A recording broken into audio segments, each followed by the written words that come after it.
الحمد لله الذي خلق السماوات والأرض وجعل الظلمات والنور ثم الذين كفروا بربهم يعدلون. الحمد لله الذي أنزل على عبده الكتاب ولم يجعل له عوجا. الحمد لله الذي هدانا لهذا وما كنا لنهتدي لولا أن هدانا الله. لقد جاءت رسل ربنا بالحق. Now, so this is like chapter 3 of Samaj.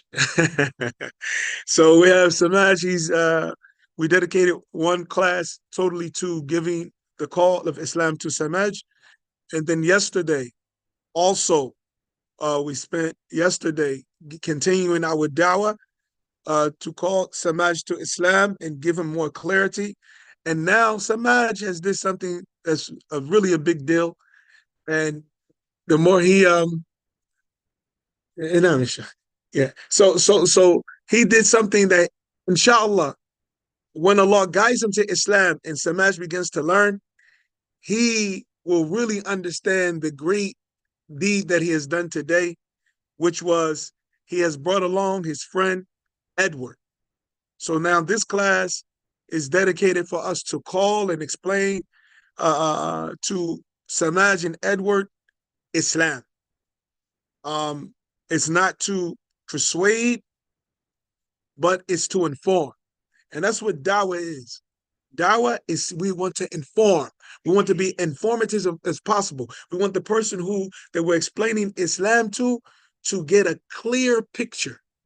Because when a person gets a clear picture of Islam and they either embrace Islam or go in the other direction, then they have a clear understanding of what they accepted or rejected. We don't want to give an unclear picture that makes somebody turn away from Islam and say, well, and they ask them, why are you not Muslim? Oh, because Muslims say that you have to stay in the mosque, all day in order to protect yourself from the elements of temptation. Like, no, that's not what it says. Well, that's what the guy that told me says. Have you ever run into somebody that said they're not Muslim because somebody told them Muslims and such and such and such and such? I remember when Allah guided me to Islam when I was asking, and then some of my friends were saying, "Well, we don't see nothing wrong with you being Muslim, but one thing, when you're Muslim, you got to make sure you get everything right because when you do something wrong, they take you down in the basement. And all of them they beat on you when you do something wrong." I said, "Yeah, that's like yeah, man, like they don't play. When you do something wrong," and I found out that wasn't true. I was like, yeah, ain't nobody beat me down. Ain't nobody. So, well, you better don't mess with them because they serious, they for real. But that wasn't the case. So people have a lot of misconceptions. So our job is to tell anyone who is interested in Islam exactly what Allah said about Islam without any of our personal uh, uh, uh, inclinations, our personal opinions. We have to tell them about the text of Islam and not our emotional uh, position with regard to the text of Islam. Very, very important. So I'll open the floor to Samaj and Edward. Well, hold it. Our young brother Muhammad, he had said he had a question first. I'm Amadou. So what are your questions, Amadou? So hold it. Let's see. Brothers, now we have Samaj, we really want them to accept Islam. This is inshallah, and inshallah is accepted. Inshallah, I have some sincerity. But so now we're anxious. We want them to understand Islam to become Islam. Look at the test of implementing the text. Allahu Akbar, Allahu Akbar.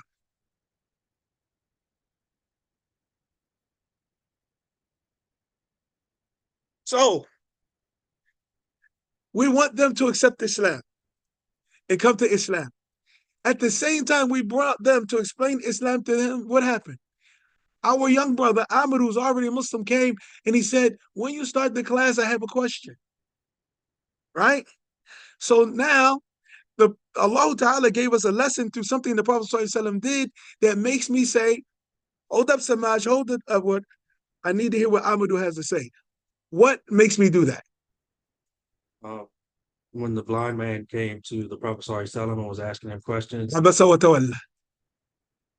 Allah taught us through the Prophet ﷺ, when the delegates of the Quraysh came to ask about Islam or learn about Islam, and the Prophet wanted to talk to them about Islam, and then Ibn Maktoum was already Muslim, he had a question, right? And then the Prophet, frowned and like that. So this is this happening to the Prophet ﷺ is so that we won't fall into what the Christians fell into and go into the extremes of worshiping Prophet Muhammad. We don't worship Prophet Muhammad. We worship the Lord that he prayed to. So when we say we don't worship men, we don't worship any man. We don't say, oh, y'all worship Jesus. Muhammad is better than Jesus. We worship Muhammad. No, we don't worship Jesus, and we believe that Jesus was one of the greatest men to walk the face of the earth. We believe in following his teachings, but he had someone who come after him. The baton, figuratively, was handed off from him to the Prophet Muhammad, peace and blessings be upon them all, and then he continued the same message. So we don't worship him. So in an example in the Quran, Allah Ta'ala showed in every prophet human imperfections so that we would know that only Allah is perfect. Only the creator of everything. No man, no matter how great he is, was perfect. So the Prophet ﷺ was perfect when it came to delivering the message of revelation, and the mistakes that he made was in order for Allah to show us, no, he's a human. And Allah ordered him in the Quran to say, "Qul innama ana basharun mithlukum." Say, I'm only a human being. So one time a great delegation of people came to him to ask about Islam. So he was very like we're really excited about you guys becoming Muslim, but we're not rushing it because we want you to become real Muslims. So he was really excited. But then there was a Muslim man who had a question. He was already Muslim. So the Prophet wanted to attend to them before talking to the Muslim man, but Allah revealed to the Prophet Muhammad, peace be upon him, that this man is already believing in what you're saying. So what you tell him, he's actually going to implement it when he hears it. The one who is not Muslim yet, he's going to hear it, he's going to ponder over it. He's going to take it into consideration. So it's not as urgent for him as it is for him. Now, what's your question? That's very stuff. So you know like how there's like artificial intelligence like AI nasheeds where they try to make So let me tell you, 90% of the information that you get off the internet is artificial intelligence. that's right. Is it haram for like if I were to like take my voice and stuff, put it into AI, and then like and take like the Quran and make it so it sounds like I'm reciting it, but except the AI is. Okay, again, this is a deep question too. This young brother right here, his name is Amadou. He's one of the youth in our community. Very intelligent, comes from a Muslim household, born in Islam. Him and his brother, this is his little brother Muhammad, this is his older brother Muhammad. And they are very, and I'm not just trying to overpraise them in their face, they're a special group of young men, well behaved and very intelligent. So he's asking a very deep question. Go ahead. So like what if I were to take my voice and all those and then I were to like put it into AI and then I take the Quran and I make it so it's like my voice reciting the Quran, but I'm not reciting, it's like the AI is and it's using my voice. Okay, so when the AI is reciting the Quran, what is it? Why is it? Why are you making this program? Like it's not like a problem, but like the question stuff about it, like if it's like for example, let's say somebody like for example, let's say a deaf person isn't able to speak and stuff, and the artificial intelligence. You mean a mute? Yeah, not mute, but like somebody that can be able to talk but can't hear. Okay. So, like let's say stuff that they would want to learn and stuff, like they would want to be able to speak the Quran, but obviously they can't really understand it, speak it. With artificial intelligence stuff, you could be like just by stuff having them like say stuff with their voice, they doesn't even have to be words. They can be able to take that data and be able to make it and stuff. So like somebody that can't speak all of a sudden has like a recording of them reciting the Quran. Okay. So you took me for a loop. However, the second part, when you rephrase the question and attribute it to someone deaf or someone who cannot speak, I think that you should finish developing this idea. And I think you should not talk to anyone about it. I think you should develop it completely. And then after you develop it completely, you need to patent the idea. And then after that, ask about it. Okay? I want you to completely develop that idea. We have our young brother Amadou, who's a computer genius. So don't spread that. I'm sorry. It's already here. But alhamdulillah, I'm not a famous imam, so it's nobody going to hear it anyway. So listen, develop that. Don't ask anyone else outside of what you already said. Don't explain it to anybody else. With your knowledge that you have of computers, develop it completely and then patent it. It's cost you about 400, 500. Well, mine's going to be on you. So about maybe between 350 to $500 because some trade may have a different price. And I'm talking about the government. They have different prices between patents, trademarks, and copyrights. So that is an invention. So that would be patented, right? So you want to get that fully developed, and then you want to get it patented. Huh? No, he's also about speaking in the whole. Oh, okay. Yeah, so you want to get that completely patented, and then after that, ask. Okay? Develop that. Because it has more than one use. So if you're asking me, I'm saying do it. Do it. But patent it. And I'm not joking. And mom, please, if you develop it completely, then patent it because that's something that's going to go viral in the Muslim world. If it, as you just described it to me, and then there's so much khair can come out of that. So much khair, inshallah.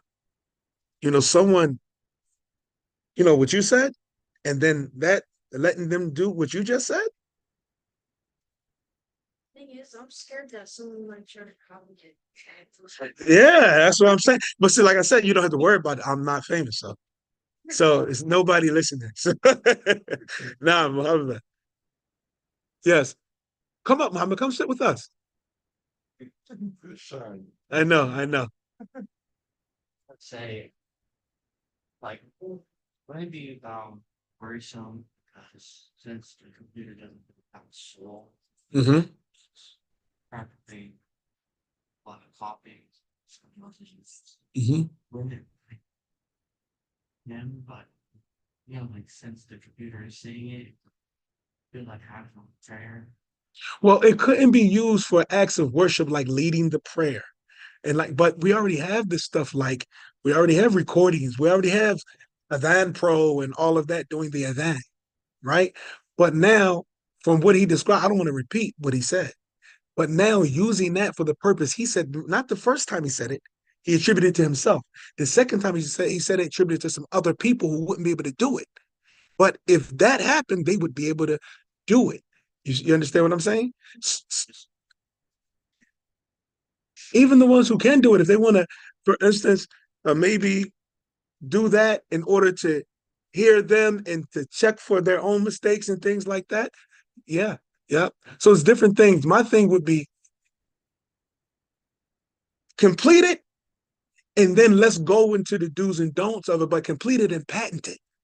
And then let's go over the do's and don'ts. Why it's still in development stage or idea stage, I don't think it should be discussed because the right now, from what I heard so far, it's totally halal. From what I told her so far, it's totally halal. Unless we're going to get a fake thing without saying words, and then he comes here when it's time for us to do that, and then it's here, then we're going to say no. But outside of that, learning and other than that, then what he said, it's good. Yes. He didn't allow what food to him. No, him got, yeah, What? Information. that if you try to create like an animal or something with a soul, then when you go to Allah, Allah will tell you, okay, put a soul. Yes. Yeah, you want to stay away from that. You have to do things that does not. So please doing animation like drawing. Yeah. Don't do that. Yeah, that's not permissible. It's not permissible because in it, let's just break it down on our level, even though I know all of you are very intelligent. On our level, how many people get upset right now? They have like when I told him the patent. We have patent, copyright, and trademarking. Why? So people can't steal your ideas. Mm-hmm. Themselves. Or claim that they did what you did. So we don't accept people claiming our original works. So then how could we dare to challenge the law in his original works? If somebody made a vehicle and named it the runner, whatever, and then somebody made the exact same vehicle, exactly the way it looked, and put another name on it. The one who made the first one will be upset. He copied, he stole my design, and like that. So this is the issue. Allah Ta'ala made man. What do we look like? Now here it is. We're trying to show him we can do what he did. That's why image making is impermissible. And just to reiterate, we don't accept people copying our works. So then how could we? The Hadith Qudsi, the Prophet said, Allah say, who was that who dares to try to make what I make? Then let him create a grain, the smallest thing. Let him try to create a grain. And then the thing that he made that looks like what Allah made, Allah will bring that thing in front of him on the day of judgment and say, okay, I made this image and put life in it. Now put life in the image that you made. And Allah said, and then the Prophet said, and he won't be able to do it. We can't give life. He won't be able to do it. And then Allah, who can put life in anything he wants, he will put life in that thing and then order that thing to punish its maker. SubhanAllah. So image making is prohibited. And this is the way polytheism began, through images. Overpraising the righteous people that died and then making images of them, and then the people worship them. So we don't worship images and we don't make images for that reason, because it led to disbelief in Allah. Everybody was believing in Allah. It was only one religion on earth. After Adam had a religion, submission to Allah, Islam. He submitted to Allah. He did what Allah ordered, and his family did. And then after that, 1,000 years of that, and then when those righteous people died off during the time of Noah, and then after that, what? The Satan kept coming to them and said, what? Why don't you have gatherings and talk about those people? And they did it, but they didn't worship them. They said, why don't you make images so that people can remember how they look? And they did it. And then after that, they worshiped them. They worship those images and worship those things. So no, we do not make any engraving images. No. So not by drawing, not by, and this is an important principle in the principles of jurisprudence in Islam. The principle of jurisprudence in Islam, so beautiful, that all of the affairs remain exactly the way they were in their original ruling, even if the way that it's done changes. Even if the way that it's done changes. So for instance, somebody might say, somebody will say to you, if you ask enough people, is this haram what I'm doing? They're going to say, no, that was talking about like making busts and making statues. That wasn't talking about drawing. And they're going to say, oh, no, you're using computer. That's talking about drawing with the pen. You're not really making it. That's a program that's making that. And they're going to give you many excuses. They're going to give you many excuses. However, the principle that we have is that the affair is as it was in its origin, even if the way that it's accomplished has changed. Before, it was carving out of stone. Then it was shaping with Play-Doh. Then it was painting with the brush, and then drawing with the pen, and then coloring with the crayon. And now it's what? You can actually put in a program, is like put words in and it makes a head and like all of that when it comes to programming. That still, because the end result is the same thing, the ruling is the same thing, even if the way it's done changes. Yep. Well, it's an inanimate object.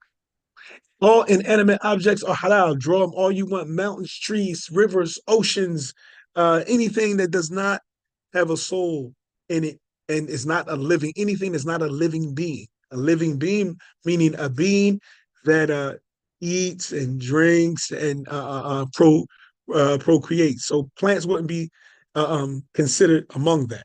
Trees and like that, but birds and bees and flies, all of that is from those things that should not be produced. They have a soul, and they should not be reproduced. No. Assalamu alaikum. Alaikum assalam.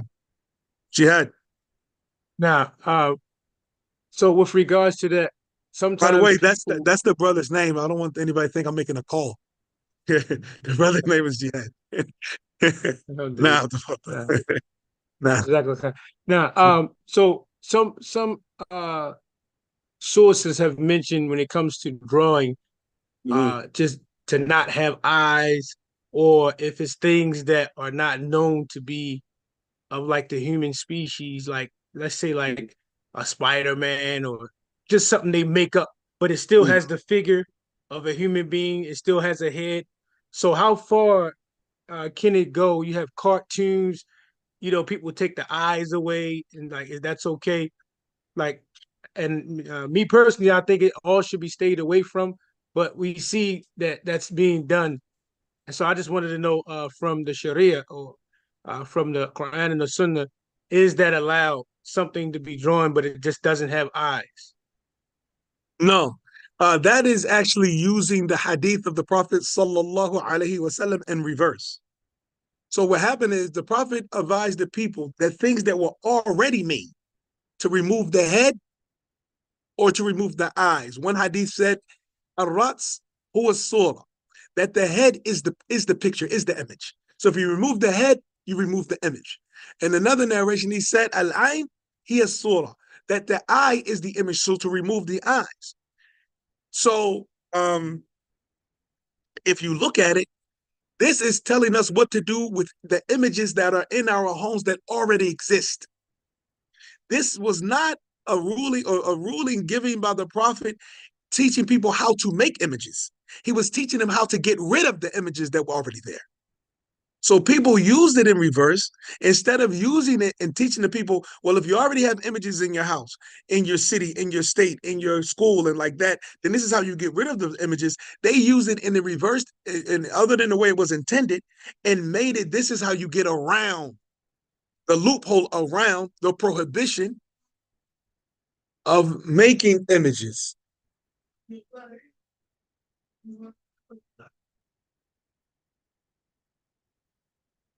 That's the funny lady. Oh no, she gotta go. She's still in here? No, the Brother Muhammad took care of it. Okay, alhamdulillah. Yeah. So that's the way. So yeah, so you're correct, Jihad. That no, that all those narrations was based on removing images and not creating images. And this is what has to be understood. Nah, not the other way around. The Prophet was not giving an art class.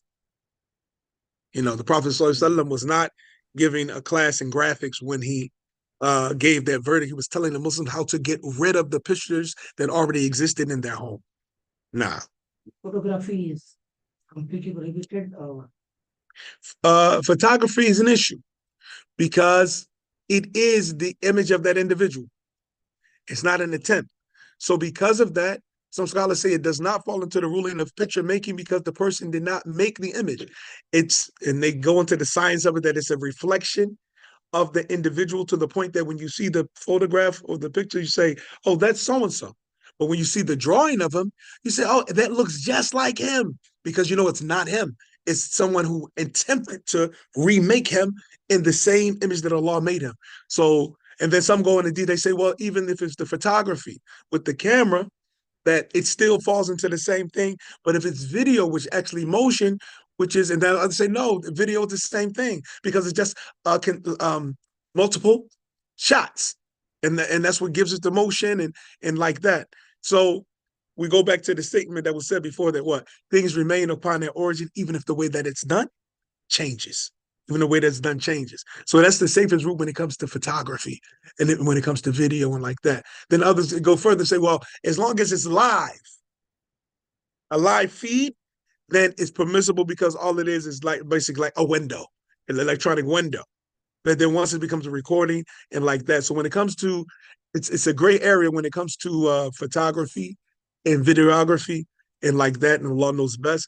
But and when it comes to photography and videography, I've been flip-flopping for over 10 years on this one. Over 10 years. No, yeah, no, yeah, no, yeah. So I've myself been flip-flopping. So the safest route, but regardless of me, the safest route is to stay away from it all. Why? Because it's permissible not to do it. That's the easiest route. Is it permissible to leave it alone? It's definitely permissible. Is it permissible to do it? I don't know. Some say this, some say that. So the way you get out of it, the scholars have two positions when it comes to things like this. You have They say when you are faced with difference of opinion, you take the easiest route. Then you have another one that says you take the most balanced route. So when is the route most balanced? Well, I'm sorry, the safest route. So the scholars say when it's ikhtilaf, when there's a difference of opinion, you take the easiest route. Others say you take the safest route. So now it's not in every situation that the easiest route is the safest or the safest route is the easiest. So which do you do? So the way that's understood is that it's funny because this is a question my wife just asked me 2 days ago. So what if it's a clash between easiest and safest? And I told her it's never a clash between easiest and safest because the safest route is only when there's a difference of opinion between the scholars, and one of them is going to be a sin. One of the opinions that if you take it, that is possible is going to be a possibility of you falling into sin. And the other one is not, right? Like with pictures. When we get to the photographs and video cameras. So now when we get the photographs and video cameras, they say, what is the safest route? In that situation, remember, I'm not basing this off my personal choices. I'm basing this off text. So the safest route at that point was, well, I know that I'm not going to get in trouble if I don't do it. Safe. I'm safe. That's most likely not, especially today in technology, that's most likely not the easiest route. Okay, now when it comes to the easiest route, is when there's a difference of opinion, but one of the opinions is easier to do, but one of those opinions are easier to do than the other one. And this is from the hadith of our mother Aisha radiallahu anha. Never was the Prophet ﷺ given a choice between two affairs, except that he would choose the easiest one as long as it didn't involve sinning. As long as it did. That's not Muslim yet. He's a lamb. Yeah, He yeah. told me I touched him, he gonna punch me. What? He's a lamb. Yeah, yeah. Yeah. It's okay. So so it's not always the safest route is not always the easiest route, but the safest route is the one that doesn't involve sinning, and the easiest route is the one that doesn't involve difficulty. And the example of that is, let's say, the position of some scholars that the obligation of wiping each limb 3 times in wudu, and then what? The other one is doing it 1 time. So now, which one is easier? 1 time is easier. So the doing it 1 time is the easiest route. Doing it 1 time is the easiest route. Nah. And Allah knows best. So now we have Samaj's friend Edward here. And we explained to him Samaj on different occasions about Islam. So now we have to talk to Edward.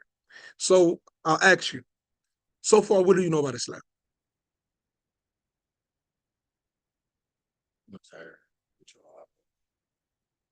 Deep size things.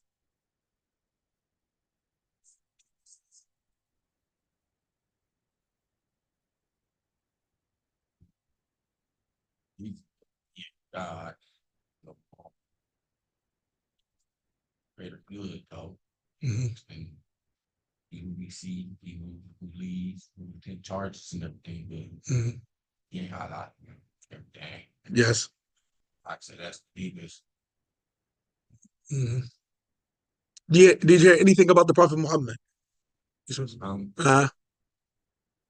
That's south there, so I know I did hear. I had to be deep. Okay. Now, you said that your brother-in-law is Muslim, right? Okay. Any conversation with him about Islam? I can't like try to turn back to Christianity anything. He's a good dude. Yeah. Okay. Man. Okay. So in Islam, our belief in Allah is that He's the unseen creator of everything that exists. That He wasn't born of anyone. He's no one's child. He wasn't created by anyone. He's the creator. He's the beginning and He's the end. That everything starts with Allah Ta'ala and it ends with Allah Subhanahu wa Ta'ala, and He doesn't die. He's the ever living, all seeing, all hearing, all knowing. Whatever we imagine, Allah is different from that because Allah Ta'ala wasn't created, but our thoughts are. So it's impossible for a thing that is created and their thought process is created that they are able to imagine or comprehend that which is not created. That which is not created. But we understand him through us and us being present, through the things that he created around us, through the order and structure that he created, whether it be the night and the day, whether it be the sweetness of the rivers and the lakes and the springs, or the saltiness of the oceans and the seas. All of this, whether it be the fact that uh, life that lives in the salt water doesn't live in the fresh water, and vice versa. Whether it be the differences of the forest, the rainforest and the tropical forest and the non-tropical forest, that those animals that live there wouldn't switch and live there, and vice versa. So everything is in a perfect order. And we don't believe in the Big Bang in the concept that it happened from nothing, but it was very intentional and structured the way it happened.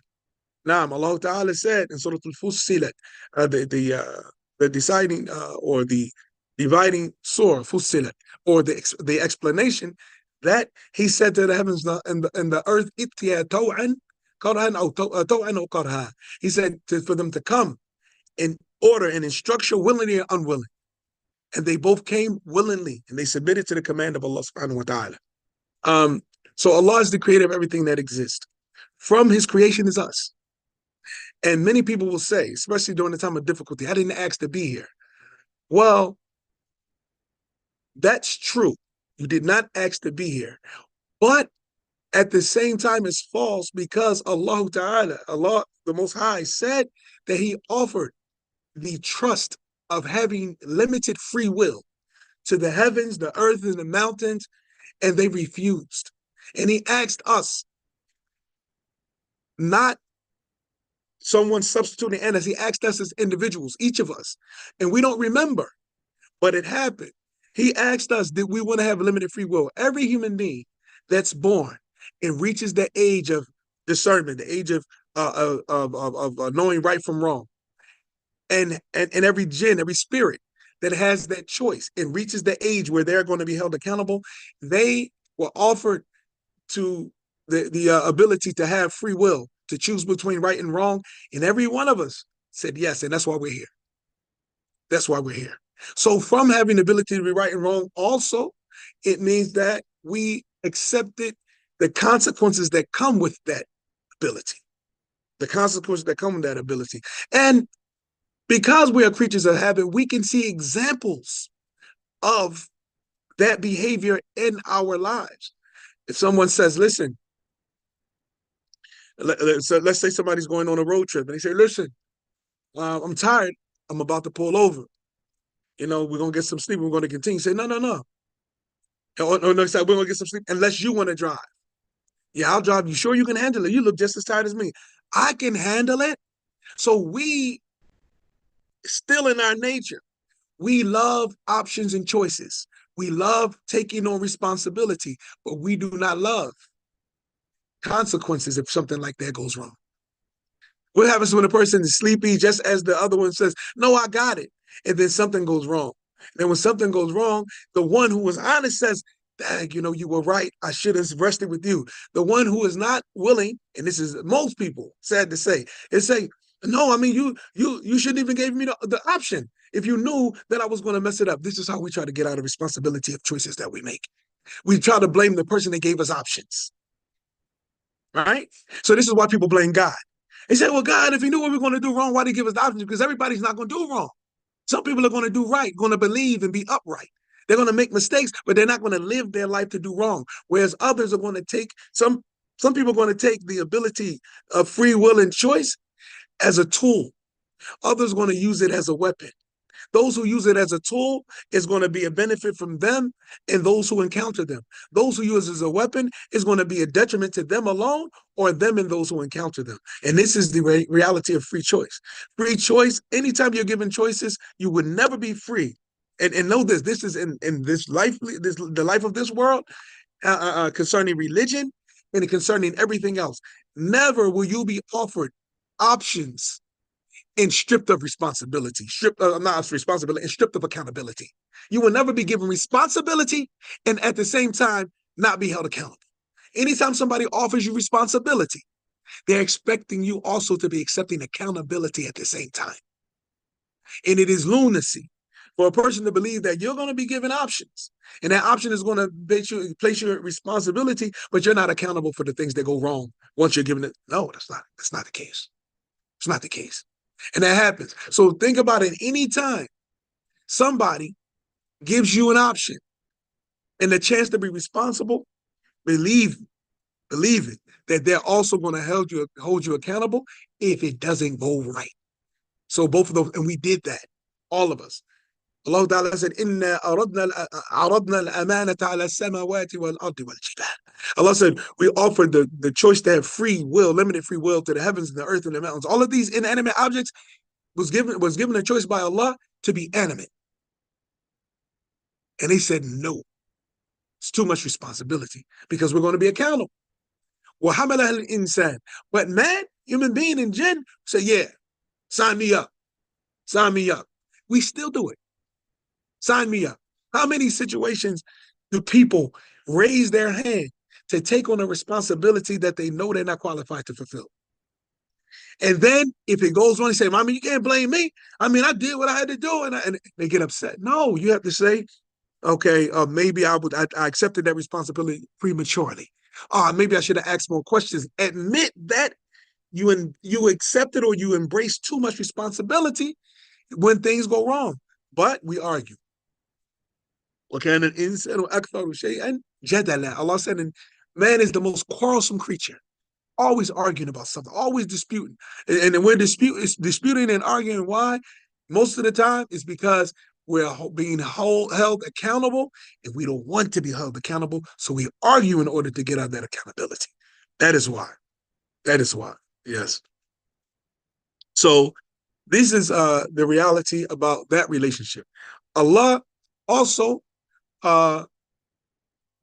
He called us when He created us and told us to bear witness that He is our only Lord, that we are not to worship other than Him.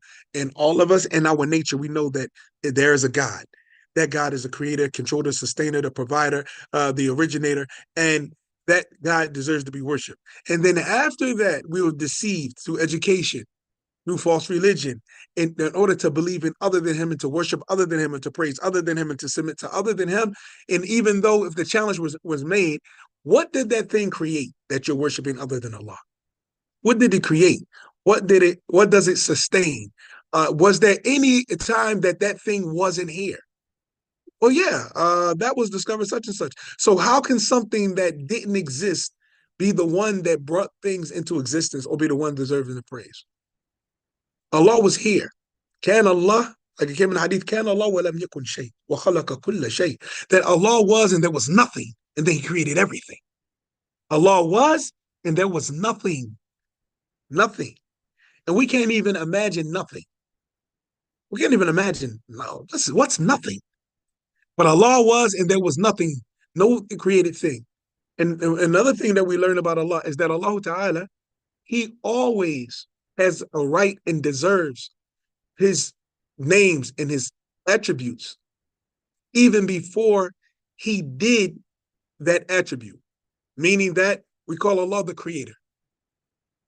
And we just said there was Allah and there was nothing, meaning He hadn't created anything yet. But He was always and is always perfect in His abilities.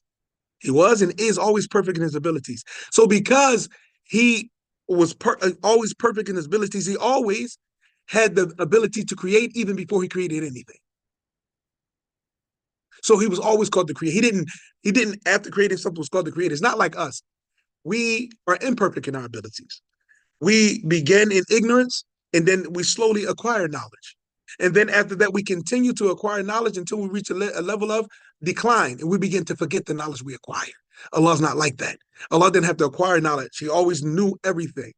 And He knows right now everything. And in the future, when we're gone, He will still know everything. So His knowledge wasn't preceded by ignorance, nor is it followed up by forgetfulness. It's not like us. Allah's not like us. It's not a man. Allah's not a man. And the fact that we are here, and we've seen the most intelligent, so-called intelligent of men, but they're gone. And there was a time that they didn't have that level of intelligence, and they had to acquire it, and they acquired it from other men. So that knowledge they acquired it from those men had to be more intelligent from them if they had to learn from them, and so forth and so on. So these are just some of the things that we believe about Allah subhanahu wa ta'ala. We don't believe he's in any image. We don't believe he's the sun, the moon, stars, any other celestial bodies. We don't believe that he comes in human form or animal form or anything like that. That is not Allah. We believe that Allah Ta'ala is perfect and there's nothing like him and he cannot be imagined, but he described himself as Ar-Rahman, the most merciful. He described himself as Shadid al-Iqab, severe in penalty. So each of his attributes are implemented on those who deserve it. So those who believe and do righteous deeds, they deserve his attribute, the most merciful. And those who are disbelieving renegades and cause mischief, then they deserve his attribute, severe in torment. And like that. And this is the balance.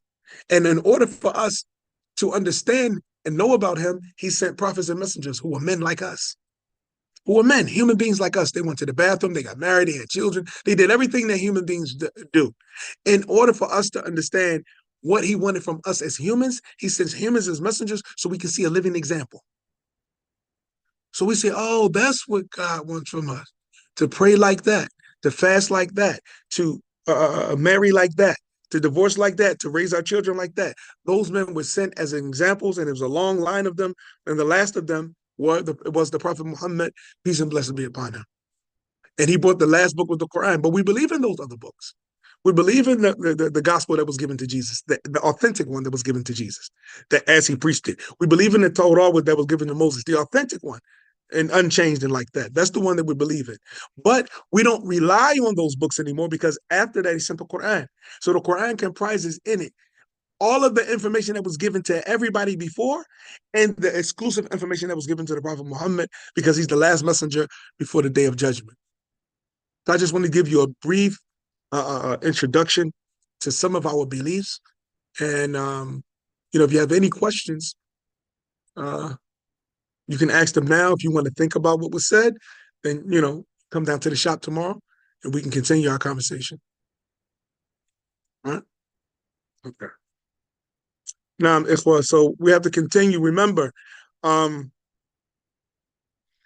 our Dawa to Islam, we are against, and I'm including you guys. I hope I'm not impressing anyone.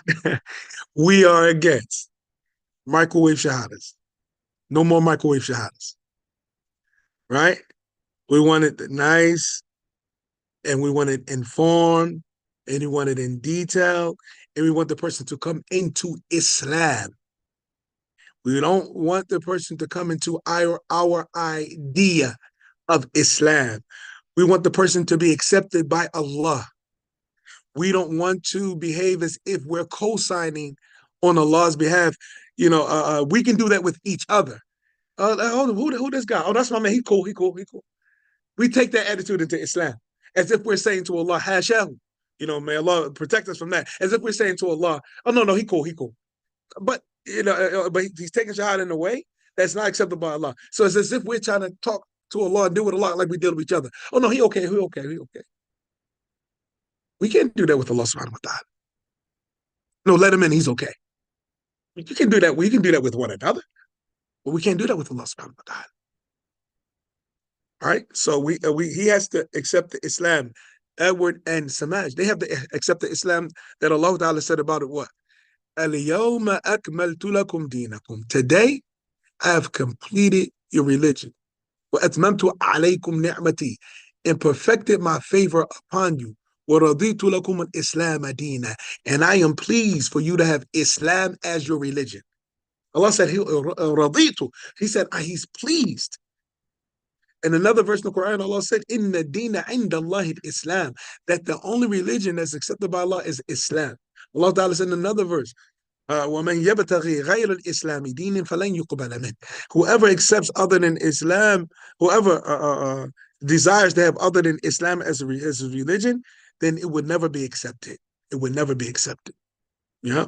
So we want them to embrace Islam in beliefs, statements, and actions. In beliefs, statements and actions. Now, so we'll stop here. We ask Allah subhanahu wa ta'ala to guide Edward, Allahumma hadihima and Samaj. We ask Allah to guide Edward and Samaj to Islam and make them upright Muslims. Allah Ta'ala said, وقالوا وقالوا لن يدخل الجنة إلا من كان هودا أو نصارى. Allah said, and the Jews and Christians say, nobody will be enter into heaven unless they're Jew or Christian. تلك أمانيهم. That is their wishful thinking. قل هاتوا برهانكم إن كنتم صادقين. Say to them, produce your proof if you are truthful. Better, on the contrary, من أسلم وجهه لله. Whoever submitted totally to Allah, وهو محسن. This is the part we always forget about. And is a doer of good. So we don't want a person saying, I believe in Allah and Muhammad and I'm a Muslim, gangbanger. Said this before. I believe in Allah and in the last day and I'm a Muslim banker. I believe in Allah in the last day and I'm a Muslim insurance broker. I believe in Allah in the last day, because sometimes we always use the criminal aspects, right? But we know riba is a crime in Islam. Interest, dealing in interest is a crime in Islam. It's a crime. So dealing in interest gets mentioned right along with drug dealing. The money is haram in both cases. And riba is worse. Riba is worse. So we don't want somebody to say, I believe in Allah on the last day and I'm a drug dealer. Right? And other than that, so we want the person to say, I believe in Allah on the last day, and I'm trying my best to do the right thing, and I am not a drug dealer. I'm not dealing in interest. I'm not prostituting. I'm not an exotic dancer. I'm not smoking blunts. I'm not popping mollies. I'm not taking ecstasy. I'm not snorting cocaine. I'm not doing all of those things that people say, La ilaha illallah, and still do. And still do it. Allah said, Man aslama wajhahu lillahi wa huwa muhsin, and is a good doer. Falahu ajru inda rabbih. So he has his reward with his Lord. That's the one that he has the contract with Allah. The other one, his affairs between him and Allah. And, you know, Allah, if Allah wants, he will forgive him. If he wants, he would punish him for what he did. Now, so we'll stop here. And inshallah ta'ala, if these two young brothers come tomorrow, our young brother Samaj, he's making this decision to become Muslim. He's 18. This is the age I was when Allah got him in Islam. Samaj is 18 years old now. And our young brother Edward, he's only 24. Alhamdulillah. So this is a very, very, and y'all know the story that I told about the way I embraced Islam. A close friend of mine asked me about Islam because of my name. I was born, my parents gave me the name Hassan. So he came to me and said, yo, Haas, I was thinking about becoming a Muslim. Tell me about Islam. I said, I don't know about Islam. He said, but your name? I said, I don't know. My parents gave me the name. Not a Muslim. Parents gave me the name. He said, well, I want to go to the mosque, but I'm scared to go by myself. Would you go with me? Samaj came by himself. He said, would you go with me? I said, yeah, I'll go with you. But Matthew Smith, he delayed it because of me for a week. He delayed it because of me for a week.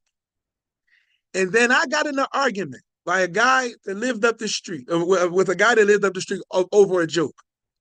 And he came to kill me with a machine gun, M1. And he started shooting at me. And I was standing in front of where he was shooting. And I was running toward him. And Matthew was up on the porch. Matthew died. Matthew was hit. I wasn't hit. I was running toward him while he was shooting at me. Wallahi. I was running toward him. And I was atheist at the time. I was running toward him while he was shooting. He was sitting in the car shooting. And Matthew was up on the porch. Not one bullet hit me. Not one bullet hit me.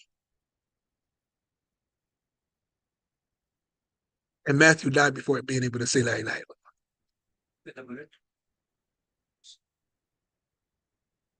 Matthew died in my arms. I was giving him mouth to mouth. I never took CPR class. Television. I'm giving him mouth to mouth. Couldn't see where he was hit at. I lift up his shirt, his intestines were hanging out.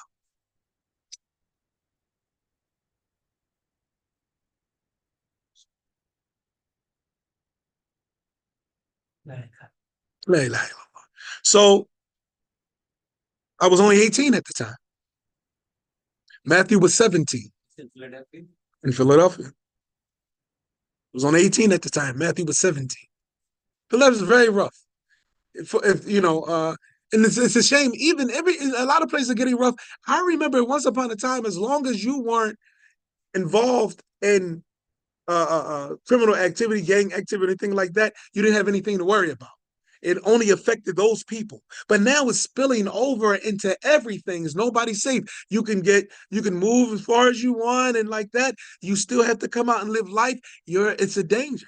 People are being, I heard in Philadelphia, some brothers tell me that people are being shot and killed just because guys want to take a joyride in their vehicle. They don't even have an elaborate like chop shop where they're going to take your vehicle and they're going to deliver it and they're going to change the numbers and they're going to make 20, 30,000 off of it. So they killed you for that reason. They're killing people to drive around in a car for 2 or 3 hours and crash it.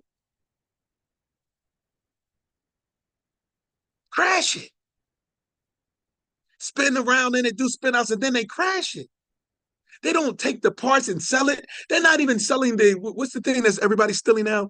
I mean, not everybody, but the thing that they're stealing from all the cars, Cadillac converter. They're not taking the Cadillac converter. They're not taking the rims off. Like before, they had some honor. The thieves had some honor. Like I'm doing it for money. So now they're just doing it for fun. Your life, they're taking the life of a human being for 2 to 3 hours of fun, depending on how quick the cops find out about the incident. Like you're going to take somebody's father away, somebody's mother, somebody's aunt, someone's uncle, someone's son, someone's daughter, so you can drive around for an hour, 2 hours, spin the crowd and crash it. Is that a human being? Is that a human being? And this is why in America, rights, and I know this is off subject, but rights has become ridiculous. America's a whining brat. That American people are just brats. They're just whining and complaining because they went from total oppression to ridiculous, what they want to believe is justice. This is ridiculous equality. The equality, so-called equality in America has become so ridiculous that a criminal, a murderer, has prisoner rights. What do you mean prisoner rights? He had to be removed from the society because he was a danger. Now he has cable television. 3 meals. They have a dietitian who writes out the meal system for prisoners in order to make sure they get the correct calories for a day. And what? This guy's a murderer. All of the books say a life for a life. He's not even supposed to be here. You're telling me she's living 3 hots in a car. Medical. They have medical. The people in prison, they don't have an issue with medical care. Eye, dental, everything. They have that. He's in jail. He was removed from the society because he was dangerous. What is this? My salary is not enough to maintain myself in the society, but my taxes are enough to maintain it. Last time I checked, it was like in 96, 97, that from our taxes, you know what they give to the prisoners? Each prisoner is allotted. They don't give it to them, of course, but they claim they're taking our taxes that every prisoner is written off as $33,000 a year. 33,000 is up. There's more now. La ilaha illallah. The people on death row. Yeah. Each person costs over 700,000 a year. Wow. Death row. On death row, $700,000 a year. Come on. Example, sometimes Sandesi is quite a bit involved in the jail. Yeah. So Ramadan comes, right? Yeah. Because there's a rules and they feed the breakfast this time, they feed the dinner this time. Yeah. So our Ramadan, our fasting, Yeah. does not fit in there, right? It's come early or very late, right? Yeah. Start eat that, right?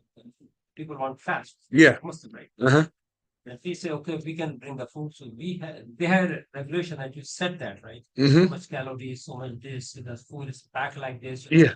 So it costs like something can cost $2, costing $5, one example, right? Yeah. Just for to follow that rules and laws. Yeah. It's ridiculous. It's ridiculous.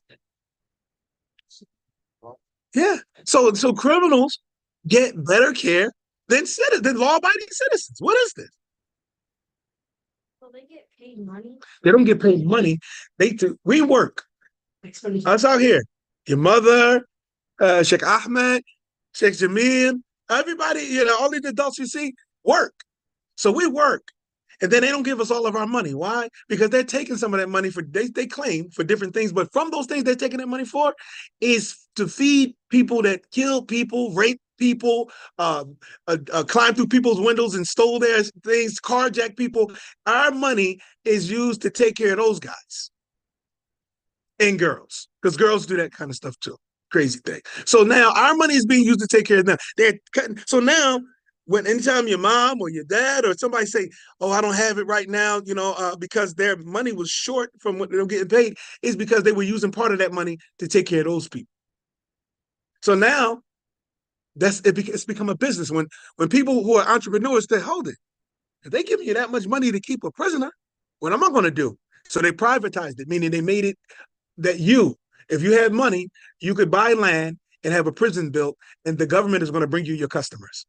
It's not like the store. Our store opened up down the street. I opened up a store down the street. I have to do advertisement to get customers. Nope. The government, all you got to do is build the prison, and it's according to the standards they're going to bring the customers right to your door. All your customers, and they're going to write that check off.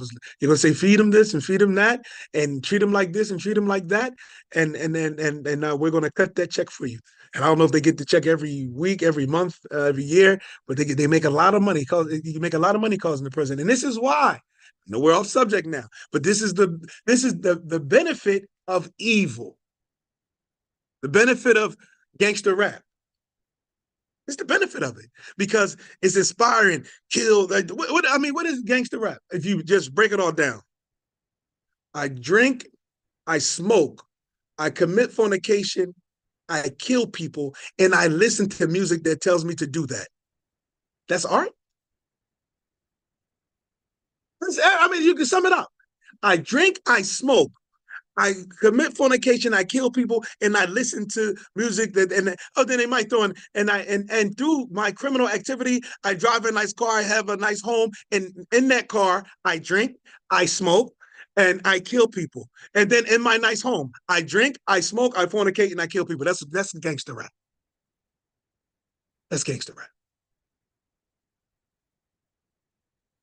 Then they put it in the movies. The gangster movies, they act like we're just trying to show them what's going on. No, what is the benefit of showing people being killed and people smoking and fornicating? How is that going to inspire them not to do it? It's all no. It's to keep the mentality so that people can keep doing the things that leads them to the prison that the people are owning and to make money. Nah.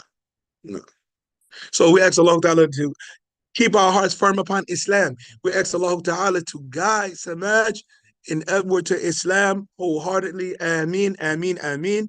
May Allah Ta'ala give us sincere intentions, beneficial knowledge, and righteous actions according to Quran and Sunnah. سبحانك اللهم وبحمدك أشهد أن لا إله إلا أنت وأستغفرك وأتوب إليك. السلام عليكم ورحمة الله. وعليكم السلام ورحمة الله وبركاته. جزاكم الله خير. السلام ورحمة